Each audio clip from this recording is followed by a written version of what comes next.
finally, I'm continuing the series on what's holding you back. Last week, I'm being honest, we're identifying the elephant in the room, okay?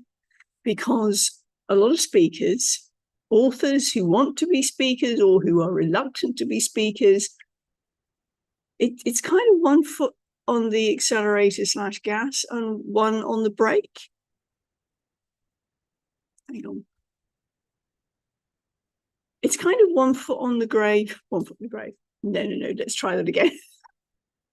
One foot on the brake and one foot on the accelerator of the gas. So what is holding you back?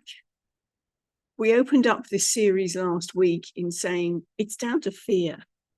Frankly, it's down to fear. Fear being the, if you will, the family name, and under it we have the different members of the family. Last week we looked at failure. Today we're going to look at rejection. Ooh, that's a tough one, isn't it? What if I get up on stage and I'm rejected? What does rejection look like? Well, sometimes, and this has happened to one of my clients, they got booed off stage. They froze and they got booed off stage. Now you can imagine it took that client a long time for me to woo them back onto doing even a virtual stage. But we got there. And now we're back to doing live events and doing incredibly well. So that fear of rejection is very, very real. Now, you may not be faced with that, and please, I hope I've not given you nightmares by telling you that example. My point is, if you've grown up in a culture, if you grew up in North America, then part of your schooling was to give presentations. Now, that's not the case in the UK. I don't believe it is in Australia. I can't speak for other countries. Those are the experiences I have. If you went through a freeze mode when you were doing that presentation, you might have got laughed at by your fellow classmates.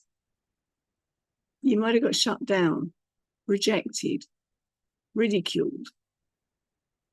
That's going to go to your confidence, isn't it? It's not surprising then that rejection is a very real fear. And it's actually a primeval fear.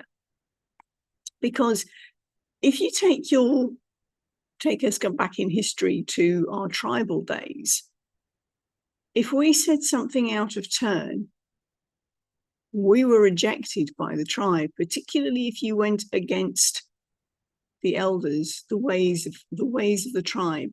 If things had always been done this way, and you said, do you know what? I think there's a different way of doing this. There's potentially a better way. Oh, you could have seriously got rejected, which would have meant you were put out of the tribe, and therefore you did not have the support of the people around you. You weren't in community any longer. And you quite literally were in fear of your life because other people weren't looking out for you. You were potential prey for the wild animals. So at a primeval level, this is one of the reasons, and we're not conscious of it. It's almost DNA, cellular. So that's another potential issue for you, being rejected.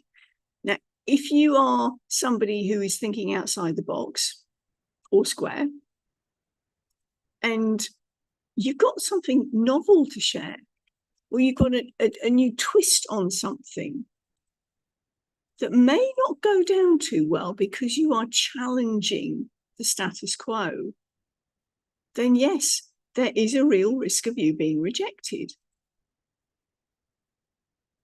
Is it Copernicus who said the world wasn't flat and got excommunicated? Forgive me if I got the wrong person. But one of those tremendous big thinkers back in the day came up with this novel idea which really challenged the powers that be. They got ostracized, put out. Later on, they were discovered to have been right, but by that time, so it's not without precedence. If you've got something unusual, if you've got something, a new slant on something, there is a risk of you being rejected. Now, that's not actually helping you right now, is it? If that is a real fear, there are ways to address it. I wonder if you can dig in and find out what it is you're telling yourself.